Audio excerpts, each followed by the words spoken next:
बात बताई, इसी में दिमाग में क्वेश्चन और आ गया, क्योंकि मुझे बहुत से लोगों ने बोला है कि ऐसा है कि हमारी इंडिया में कैंसर का ट्रीटमेंट नहीं है, क्योंकि आप कोई भी सेलिब्रिटी को उठा लो जो बाहर से ट्रीटमेंट लेके आए हैं, दे आर सर्वाइविंग मोर।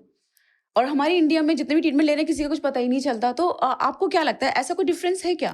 तो आई विल नॉट से दे आर सर्वाइविंग मोर। तो देखो, सेलिब्रिटीज जो अब्रॉड जाते हैं उनका main reason for going abroad may not be कि उनका ट्रीटमेंट बेटर है, बट मोर ऑफ कि they want their privacy and they want to get an opinion from that environment. तो यदि हम कॉमन सेलिब्रिटीज की बात करें, जो मतलब ना, जो हम सोचते हैं कि मैं बोलूँ कैंसर सर्वाइवर कौन है सेलिब्रिटी, तो सबसे पहले बोलते हैं युवराज सिंह। हाँ, तो युवराज सिंह का जो कैंसर है वो जर्म सेल ट्यूमर था मीडाश्रम का और उनका जो ट्रीटमेंट हुआ है, क्या था वो? कोई एक्सोटिक इम्यूनोथेरेपी था, कोई एक्सोटिक टारगेटेड थेरेपी था, कोई स्टेम सेल थेरेपी था? बिल्कुल भी नहीं। उनका कीमोथेरेपी हुआ था। He had chemotherapy, right sir. And he had a chemotherapy जो हमारी कंट्री में 50 साल से अवेलेबल है। कोई ऐसी स्पेशल कीमोथेरेपी इनको नहीं मिली जो इंडिया में नहीं थी या नॉट अवेलेबल थी।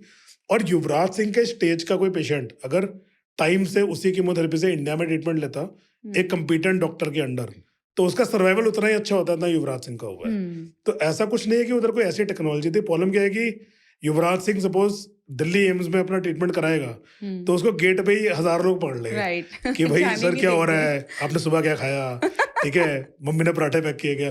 तो दे वांट देयर प्राइवेसी। देखो, they are dealing with a tough situation, ठीक है। देखो, कैंसर वर्ल्ड की सबसे बड़ी बैटल है।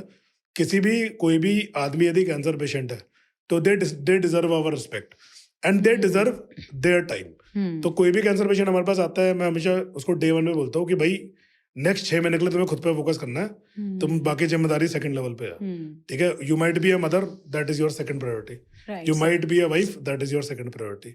You might be an employ, that is your second priority.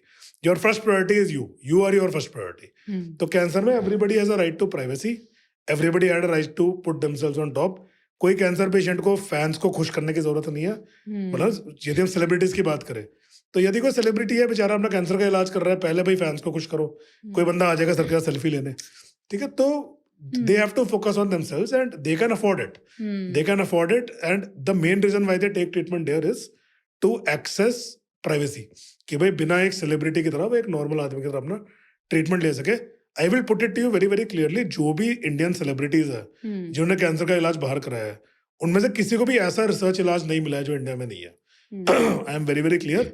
मैं विदाउट टेकिंग एनी नेम्स, मैं बहुत सारे सेलिब्रिटीज को जानता हूँ, इंक्लूडिंग नेता, including film stars, and I know उनको क्या इलाज मिला है, मुझे पता है। और किसी को भी ऐसा इलाज नहीं मिला है जो इंडिया में अवेलेबल नहीं है। तो एंड एक चीज जो लोग इंटरनेशनल ट्रीटमेंट के बारे में भूल जाते हैं is that cost of that treatment. तो जब पेशेंट